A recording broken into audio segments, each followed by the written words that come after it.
5 ವರ್ಷ ಆದಮೇಲೆ ಕೊನೆಗೂ ನಾವು ನಿಮ್ಮ ಫೇವ್ರೇಟ್ ಆದ ಅವ ಫ್ರೆಂಡ್ಲಿ ನೆಬರ್ಹುಡ್ ಸ್ಪೈಡರ್ ಮ್ಯಾನ್ನ ಕೊನೆಗೂ ಥಿಯೇಟರ್ ನೋಡ್ತಾ ಇದೀವಿ. So brand new day movie ಹೇಗಿತ್ತು?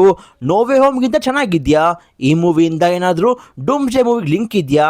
ಇವೆಲ್ಲ ಕೂಡ ಈ ವಿಡಿಯೋ ಮಾತಾಡೋಣ. ಸೊ ನಿಮ್ಗೆಲ್ಲರಿಗೂ ಸ್ವಾಗತ to our channel Cosmic Kannada.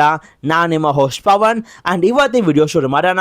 Let's go. And don't worry, ಈ ವಿಡಿಯೋ ನಾನು ಎಲ್ಲೂ ಕೂಡ ನಿಮಗೆ ಸ್ಪಾಯ್ಲರ್ ಕೊಡಲ್ಲ. ಯಾಕಂದರೆ ಈ ಮೂವಿ ಲಿಟ್ರಲಿ ನೀವು ಥಿಯೇಟ್ರಿಗೆ ಹೋಗಿ ನೋಡಬೇಕು. ಯಾಕಂದರೆ ಆ ಎಕ್ಸ್ಪೀರಿಯನ್ಸ್ ಅಥವಾ ಆ ಫೀಲ್ ನಿಮಗೆ ಥಿಯೇಟ್ರಲ್ಲಿ ಸಿಗೋದು.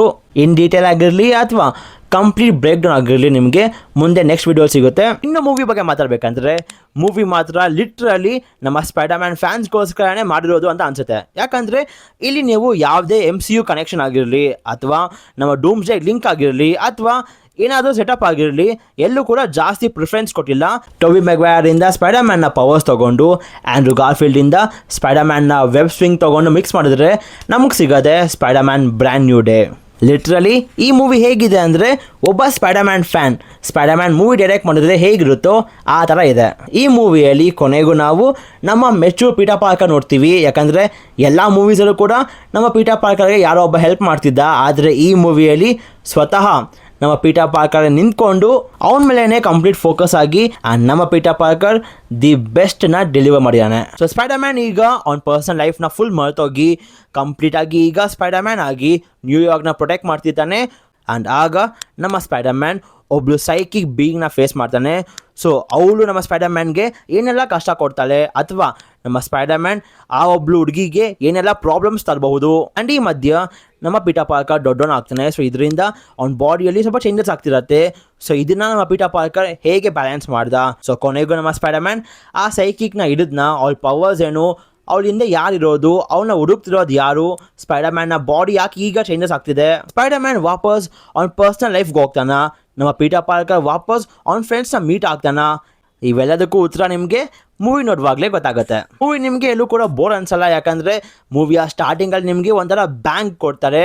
ಆ್ಯಂಡ್ ಅದಾದಮೇಲೆ ಮೂವಿಯ ಸ್ಟೋರಿ ಬಗ್ಗೆ ಆಗಿರಲಿ, ನಮ್ಮ ಪೀಟರ್ ಪಾರ್ಕರ್ನ ಲೈಫ್ ಬಗ್ಗೆ ಆಗಿರಲಿ, ನಮ್ಮ ಸ್ಪೈಡರ್ ಮ್ಯಾನ್ ಬಗ್ಗೆ ಆಗಿರಲಿ ಅಥವಾ ಆ ಒಂದು ಸೈಕಿಕ್ ಬೀಯಿಂಗ್ ಬಗ್ಗೆ ಆಗಿರಲಿ ಅದ್ರ ಮೇಲೆ ಫೋಕಸ್ ಆಗುತ್ತೆ. ಈ ಮೂವಿಯ ಆ್ಯಕ್ಷನ್ ಸೀಕ್ವೆನ್ಸ್ ಆಗಿರಲಿ ಅಥವಾ ವೆಬ್ ಸ್ವಿಂಗಿಂಗ್ ಆಗಿರಲಿ ತುಂಬ ಕ್ರೇಜಿ ಆಗಿದೆ. ಲಿಟ್ರಲಿ ನಾವು ಈ ಮೂವಿಯಲ್ಲಿ ಎಲ್ಲೂ ಕೂಡ ನಮ್ಮ ಸ್ಪೈಡರ್ ಮ್ಯಾನ್ನ ಖುಷಿಯಾಗಿ ನೋಡಲ್ಲ. ಎಕ್ಸೆಪ್ಟ್ ಒಂದು ಸೀನ್ ಬರುತ್ತೆ, ಅಷ್ಟು ಗ್ರೌಂಡೆಡ್ ಆಗಿರಲಿ, ಅಷ್ಟು ಪೀಟರ್ ಪಾರ್ಕರ್ನ ಸ್ಟ್ರಗಲ್ ಆಗಿರಲಿ ನಾವು ನೋಡ್ತೀವಿ. ಆ್ಯಂಡ್ ಥ್ಯಾಂಕ್ಸ್ ಟು ಮಾರ್ವೆಲ್ ಕೊನೆಗೂ ನಾವು ಒಂದು ಗ್ರೌಂಡೆಡ್ ಸ್ಪೈಡರ್ ಮ್ಯಾನ್ ಮೂವಿ ನೋಡ್ತೀವಿ. ಇದನ್ನೇ ನೋಡಬೇಕು ಅಂತ ನಾನು ಕಾಯ್ತಾ ಇದ್ದೆ.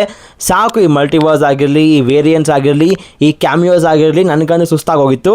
It's just been miss after miss after miss.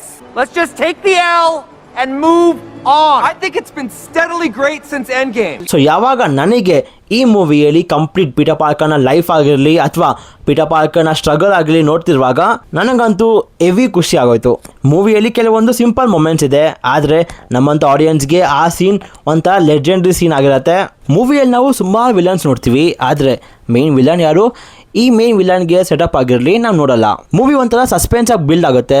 ಯಾರು ಇರಬಹುದು, ಮುಂದೆ ಏನು ಮಾಡಬಹುದು, ಇದನ್ನ ನಮ್ಮ ಪೀಟರ್ ಪಾರ್ಕರ್ ಹೇಗೆ ತಡಿತಾನೆ, ಈ ಥರ ಮೂವ್ ಆಗುತ್ತೆ. ಆ್ಯಂಡ್ ಒನ್ಸ್ ಯಾವಾಗ ಆ ಸೈಕಿಕ್ ಕ್ಯಾರೆಕ್ಟರ್ ಯಾರು ಅಂತ ರಿವೀಲ್ ಆಗುತ್ತಲ್ಲ, ಆಗ ಈ ಮೂವಿಯ ಸ್ಟೋರಿ ಮತ್ತೆ ಚೇಂಜ್ ಆಗುತ್ತೆ. ಸೊ ಈ ಥರ ಆಡಿಯನ್ಸ್ನ ಗೆಸ್ಸಿಂಗಲ್ಲಿ ಇರ್ತಾರೆ.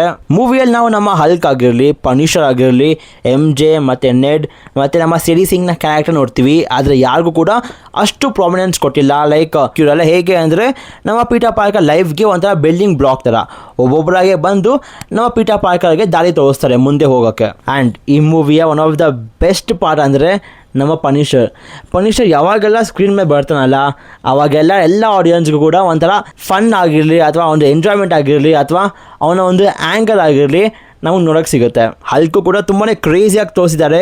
ಪ್ರತಿಯೊಂದು ಹಲ್ಕ್ನ ಸೀನ್ ಕೂಡ ತುಂಬಾ ಕ್ರೇಜಿಯಾಗಿದೆ. ಆದರೆ ನನಗೆ ಹಲ್ಕ್ನ ಎಂಡಿಂಗ್ ಇಷ್ಟ ಆಗಿಲ್ಲ. ಇನ್ನು ನಮ್ಮ ಸೇಡಿ ಸಿಂಗ್ ಬಗ್ಗೆ ಮಾತಾಡಬೇಕಂದ್ರೆ, ಸೇಡಿ ಸಿಂಗ್ ಈ ಮೂವಿಯಲ್ಲಂತೂ ಒನ್ ಆಫ್ ದ ಬ್ಯಾಂಗರ್ ಕೊಟ್ಟಿದ್ದಾರೆ. ನಾವೇನು ನೋಡ್ತೀವಿ ಸ್ಟ್ರೇಂಜರ್ ಥಿಂಗ್ಸಲ್ಲಿ ಅದಕ್ಕಿಂತ ಎಕ್ಸ್ಟ್ರೀಮ್ ಆಗಿ ಈ ಮೂವಿಯಲ್ಲಿ ನೋಡ್ತೀವಿ. ಅವಳನ್ನ ಎಮೋಷನ್ಸ್ ಆಗಿರಲಿ, ಅವಳನ್ನ ಪವರ್ಸ್ ಆಗಿರಲಿ, ಅವಳನ್ನ ತೋರಿಸೋ ರೀತಿ ಮಾತ್ರ ತುಂಬ ಕ್ರೇಜಿ ಆಗಿದೆ. ಆ್ಯಂಡ್ ಇದರಿಂದ ನನಗಂತೂ ಒಂಥರ ಕನ್ಫರ್ಮೇಷನ್ ಅಥವಾ ಒಂಥರ ಬಿಲೀಫ್ ಬಂತು ದಟ್ ಮಾರ್ವೆಲ್ನ ಫ್ಯೂಚರ್ ತುಂಬಾನೇ ಬ್ರೈಟ್ ಆಗಿದೆ ಅಂತ.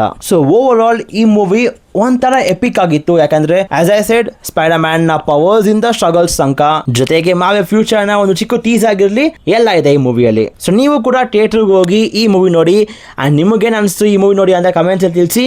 ಅಂಡ್ ಇವತ್ತಿಗಿಷ್ಟೇ. ಸೊ ನಿಮಗೆ ವಿಡಿಯೋ ಇಷ್ಟ ಆಗಿದ್ರೆ ಲೈಕ್ ಮಾಡಿ, ಶೇರ್ ಮಾಡಿ and subscribe to Cosmic Kannada. And until next video, love you all 3000.